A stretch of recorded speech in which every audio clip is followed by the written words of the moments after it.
Hello, everybody. I'm Steve. Most of you know who I am. I am the project director of Honey Bee Watch and organizer of today's cafe. What we wanted to do is offer an informal gathering space for people like yourselves who might be scientists, they might be practitioners of apiculture, naturalists, conservationists, whomever. We wanted to welcome you and provide a platform whereby you could present a talk amongst your peers, and more likely to just sit back and listen to all these different projects that are happening around the world related to free living bees. What we intend to do is share this more widely with people who couldn't attend today, and then edit out each person's talk and package it as a small video, a 10-minute video, so that it's more digestible. And then we'll have each of these topics at the end of the year, both from the cafe as well as from the symposia series, that you can watch Tom Seeley give his presentation about monitoring and the Arnott forest. Or today we have Paul Honigmann, who's going to be talking about finding bees in a village in Oxfordshire. And then Nichol is talking about a research study linking humidity with bees as she's exploring free-living bees in Bermuda. And then Jack in Portugal is going to talk about cork hives and perhaps an interesting project that is about ecosystems and bees being part of a larger infrastructure in nature. So yeah, this is just very informal. We have these scheduled for today, August 17th, October 19th, November 16th. These are the months where we don't have the symposia series. Those are going to be in September and December. So join us every month if you want. And with that, I think that that's it. That's my introduction. So then our next and last speaker is Jack Golds in Portugal. And Jack, if you can unmute yourself. And I apologize, we're going to go a little over, probably to 8:20 or so. But if you could unmute yourself and give us your talk for 10 or so minutes. Okay. Well, first of all, thank you, Nichol and Paul and Steve and Arrigo, everyone, for hosting the event. It's a real pleasure to be here. Really nice to see all you all. So I'll just very quickly give you a bit of a background of why I'm Jack and I'm in Portugal. Because I'm not Portuguese, as you might have realized. I was born in Devon, England, and moved to Portugal about 20 years ago with my family. So I grew up here in the southwest of Portugal in a very special place, very special in terms of nature as well, very extremely biodiverse area, the southwest of Portugal, in a small town called Algesur. So I grew up here, went to school here, did the whole shebang. A few years ago, I traveled to Australia and spent some years there, and that's where bees came into my life. It's a long story. I'll try and keep it short, but when I eventually came back to Portugal, I was super keen to get into the bees, and all I'd heard about up until then was treatment-free beekeeping. And that was definitely the way I wanted to go. I didn't really want to get chemicals involved in the bees. I soon realized and got into studying the Portuguese side of beekeeping, and especially the older ways bees were kept. So as some of you may know, Portugal is is the biggest producer of cork in the world, of the best cork and the most quantity, which is an extremely interesting material. And it's not just the material, the whole tradition and culture that comes with the cork, the way that it's harvested and all this world that it comes with it is fascinating. But beekeepers used to keep cork hives, so they used to keep their bees in cylindrical pieces of cork that were taken off the trees, and they did this for hundreds of years, all over the Iberian Peninsula. And it was, I guess, a lot more sustainable back then. So, but with the introduction of frames and box hives, it changed a lot. And also with the treatment and varroa, the log hives, I mean the cork hives, went into sort of they just stopped being used. They are still around, but anyway, I decided I would like to make a cork hive, so I got some cork and put one up. And from what I'd read, I thought, okay, this should work if I make it, put some comb in it and some stuff, and I set one up, but differently to what the traditional way would be stand it vertically. I put it in a tree horizontally, again in another cork tree, which in the fork of a cork tree, it ends up holding the cork in place. So it's basically a cork cylinder in a fork of a tree. I don't have any pictures. I don't have a presentation. I'm sorry, but you can check it out. I'll leave you some links at the end. Anyway, much to my surprise, in some way, the bees came very shortly after I'd set up these hives, and then within a month or so, I'd collected some swarms on my own for the first time, and I quickly realized there's something to this. I didn't really know anyone else that was doing this kind of stuff. I got in contact with some people around the world, Michael Thiele from Apis arborea. He put me in contact with Annalika and Deborah and all these other interesting people that are doing things on this side of the planet.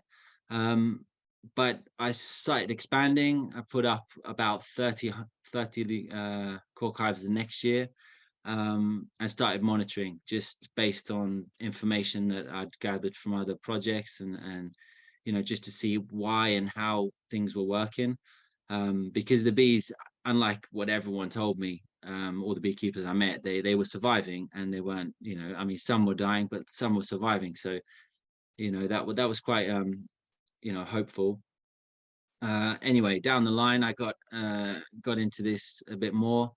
I was invited to be a founder of a nature conservation association, which is a locally based one. It's called Rewilding Sudwest or Rewilding Southwest, which is a group of different people from different backgrounds. We've got biologists, botanists, geographers, topographers, economists, everything you can imagine, and all focused on the protection and conservation of our native forests. As I said, we're an extremely biodiverse area. We have a very high number of forests, like different kinds of forests. We have very interesting coastline. So we've got juniper and pine forests on the coast, and then we've got really amazing waterline wetland systems with alders and willows, and then in the hills we have oaks and cork oaks and the strawberry tree. And then we even have, in the very deep ravines in the hills, we have a native rhododendron, which is like a living fossil, really. Very, very old species that we have here. Some of the genetically very old oaks in Europe. So it quickly became obvious to me that it's not just about the bees. We're looking at the whole picture, right? It's not just the bees in a tree, it's the tree in the forest in the landscape. So through the work with the association, I saw the need and for just an intervention group, somebody to do restoration work on this huge amount of abandoned land that we have. Oh, excuse me. So I founded a company, and we're about 6 to 7 people now, who work for private entities and public entities as well. But essentially, we focus on ecological restoration and habitat and biotope management. So we have, we work on hundreds of hectares, essentially restoring the native habitat. Most of our work is revolved around the removal or control of invasive species. We have massive amounts of invasive species in Portugal, which are a real threat to our native biodiversity. through this work, we've developed, mapping tools and certification models to essentially look at land, not, from a mapping satellite sort of point of view before entering a property, so we can get a very clear image of what the land is and what's there before even going there. And once we do go for like the verification process, we can visit, already identified areas that we know are going to contain certain aspects. And in this case, I basically know where the big trees are going to be. So in the deeper valleys, on the north facing hillsides, and it gives me a good idea of where to look for the bees. So through this work, and also just through my personal contacts of the beekeepers and the cork harvesters, I've managed to locate, quite a number of bee trees. And they're not just in the trees here at Nichol, they're also in the caves. We have got a lot of sandstone and limestone caves along the coast. And they're very famous for having colonies. They've, if you ask the older people, they've always had bees, and this is where they went to get their honey. It was just the way of life.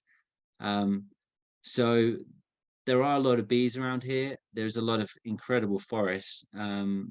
The biggest issue I find is just the lack of knowledge. No one knows about these things, so no one knows to protect it.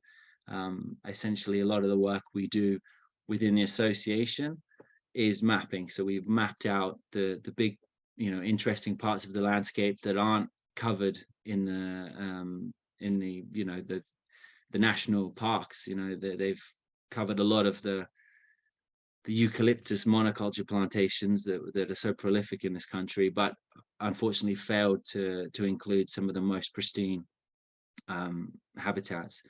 So a lot of our work is in that regard. We do a lot of workshops, we do a lot of guided walks, a lot of just seminars, that kind of stuff. So we're in contact with a lot of different organizations across Portugal.